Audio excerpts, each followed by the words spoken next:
I'm so excited. We are in Shenzhen, China at the Linsoul headquarters, and we are going to speak with Ray Hu, who is one of the original founders of Linsoul, and she's going to tell us all about how the company got started and where they're going now.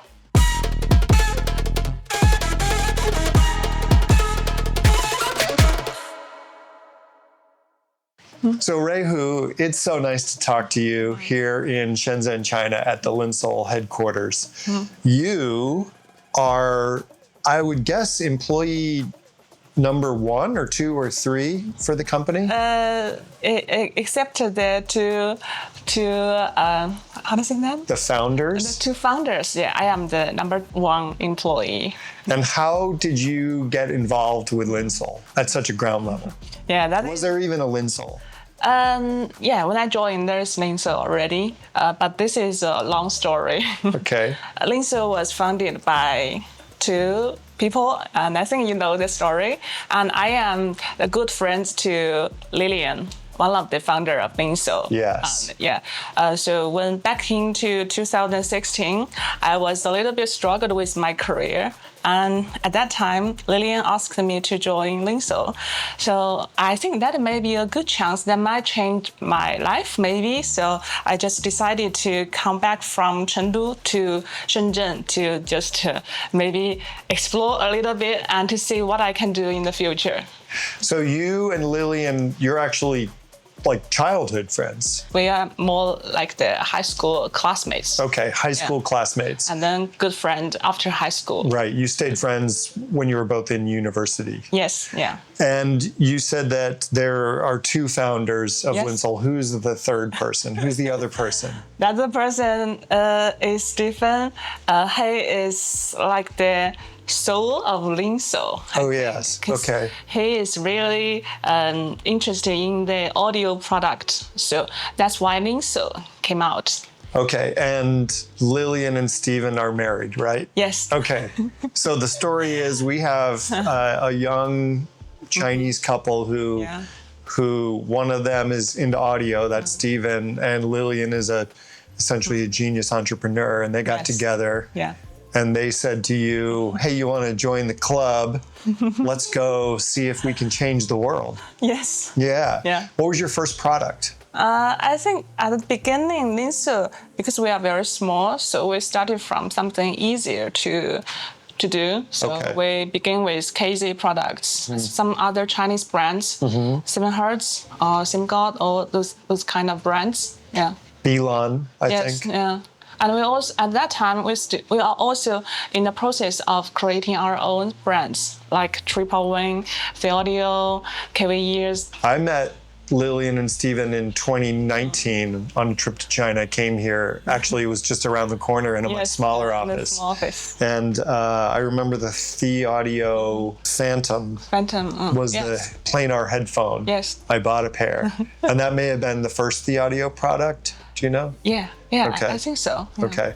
And what is, I know the answer to this, but I'm going to tee it up for you. What does Tripowin mean? What does it stand for? Okay, Tripowin is super simple because stands for triple, stands for us. We three, the first 3 people for the Linsoul, yes, and 3. And then we want to empower our customers and ourselves, so we add power to it. That is Tripowin, and we wanted to win the world, maybe. So that is a very shallow meaning. I love it. You know, it's funny. I knew the triple and the win, but I didn't know the power in the middle. For empowering. The power is the most important thing in the middle. No doubt. And so Tripowin was cables. And I would guess, like, I'm guessing, like in terms of financing, like, was it mostly just like you pooled your money together and you started with modest funds, you started your company, or did you have a big investor? How did that work? I think at the beginning, we got the money from our families. Yeah, they are the best investor to this business. Yeah, family, they have the unconditional love for this career. Yeah. So they kicked in a little bit of money. Yeah. And you were selling KZ products and then Tripowin cables. Yes. Which I would imagine is probably a decent profit margin with cables, so could do pretty well. But then making a headphone, that's pretty complicated. Yes, yeah, it is. To be honest, the margin for the IEMs is not so good. Like you said, it's a big profit or something. It is always hard especially for the beginners. Like Thieaudio Phantom is our first headphones from Thieaudio. We want to do it good, so we put everything that we think is the best for the headphone.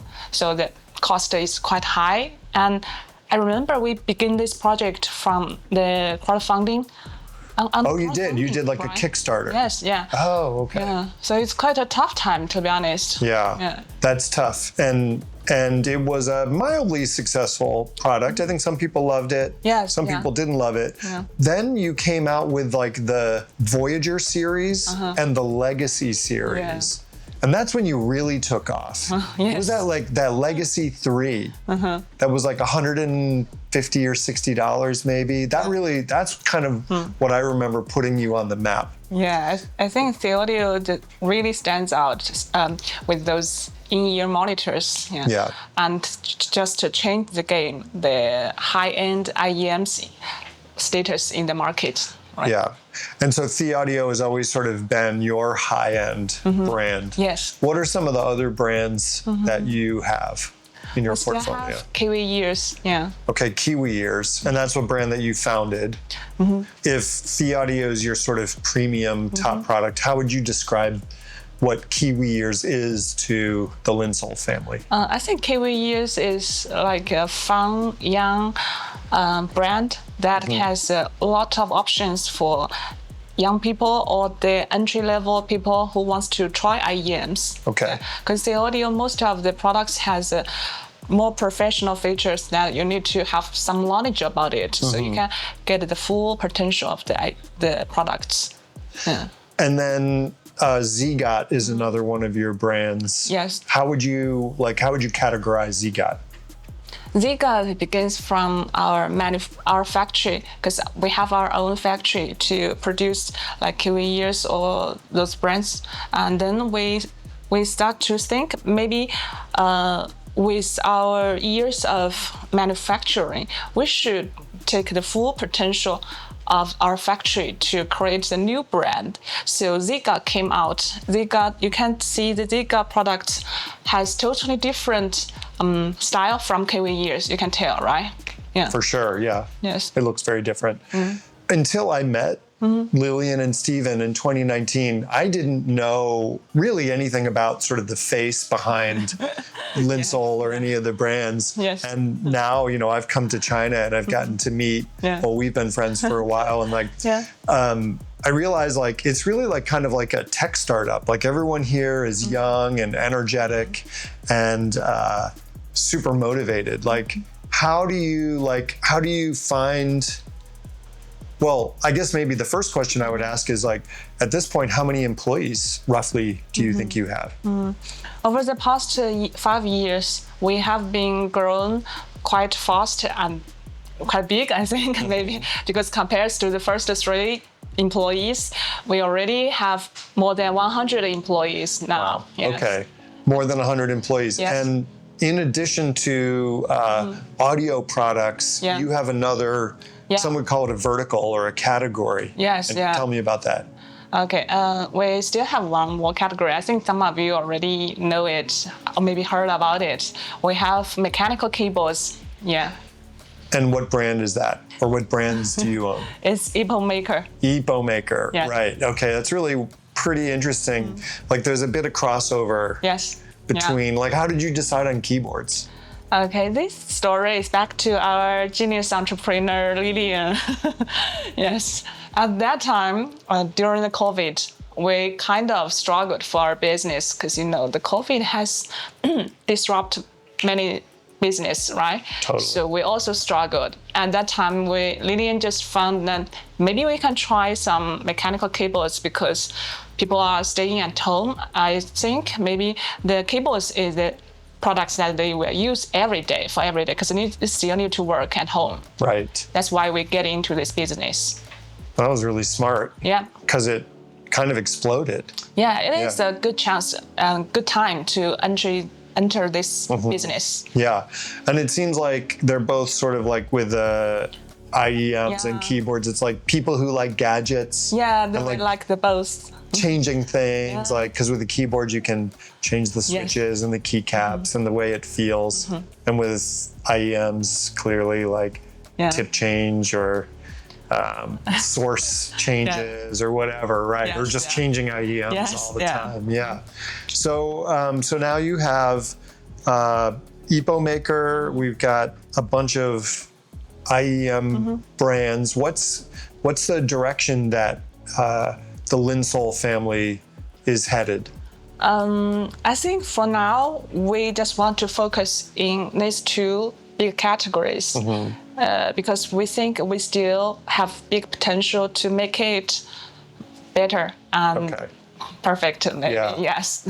What are the challenges that you're up against? So like the people that are going to be watching this, they know your product, but they don't really know anything about the people behind it or, the struggles like, we say it's sort of like in The Wizard of Oz, like pulling back the curtain, how is the sausage made? Like, for IEMs, I think the biggest challenge is to try something new every year because we can see many Chinese hi-fi brands, they are in this market. They are developing new stuffs every year.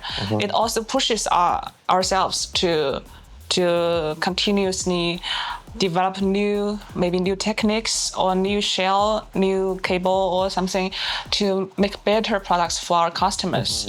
And at the same time, we do care a lot about our customers' voice. So when we hear some negative comments, we started to consider maybe this thing we can improve a little bit. Maybe we can do better next version or model. Yeah. Okay. And what's your job specifically here in the umbrella of Linsoul? I am more into the Amazon team, like the sales. Okay. That sounds hard. Yes, the hardest part. Hardest part, right? Because it's changing all the time. Yeah. And so you have had the good fortune of being able to travel. Like your English is perfect. And thank you. Yeah, well, no, thank you because I don't speak any Chinese. So you can learn. And I would like to learn some. I should. Yeah. You have had a great opportunity to travel. Yes. And see. So what are some of the cool places that you've been able to go and where do you want to go? Okay, let's start with the recent travel. We went to the CanJam London. I think that is one of my unforgettable experience with Linsoul and our customers. Because at that show and at London CanJam, we met some old friend from the CanJam because I were there last year. So it is really exciting to see those old friends and customers. They still remember us. Me and Lillian were both there and we took some photos with them. They came here again and we took photo again. That's just so fun, Yeah. It just makes you feel you're not doing the products. You are making friends with this community. Yeah. CanJam's kind of like a family like that, I found. Yeah, it's really special that way and get to reconnect with people. Yes. And I think it's also important for not only for you to see people year after year, but I think it's important for people to see you and realize because sometimes I'll be very honest, Americans especially, they think products from China are they're just cheap. Yeah, I totally understand this. And then it's just, faceless people chained to a desk making IEMs. And, you come here and it's not like that at all, is it? Yeah. I mean, on the other side of that door is an office full of probably some of the smartest people in all of Shenzhen doing everything from marketing to sales to running the finance department or on your team, the Amazon. Yeah, that was pretty cool. I think so. Yeah, I think so too. I think so too. And all in support of making some of the best in-ear monitors and keyboards you can buy. I just really hope that someday people all over the world can change their mind that China only produces these cheap products. Yeah. I really want to change this mindset. What are your actions to change it? I think when we started these brands, when we export those products to all over the world, we are slowly change the impression.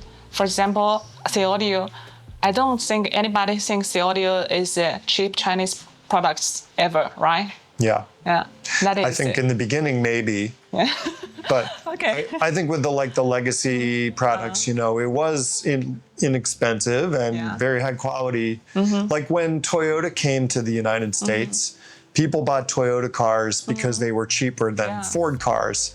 But now people buy Toyota cars because they're better cars. Yes, and they cost as much or more. And I think that you're right. People's perception of the Thieaudio brand is certainly one of the best in-ear monitor brands in the world. Yeah. Yeah. I mean, Clinical rated the Monarch Mark II, I think it was, as his top IEM a few years ago.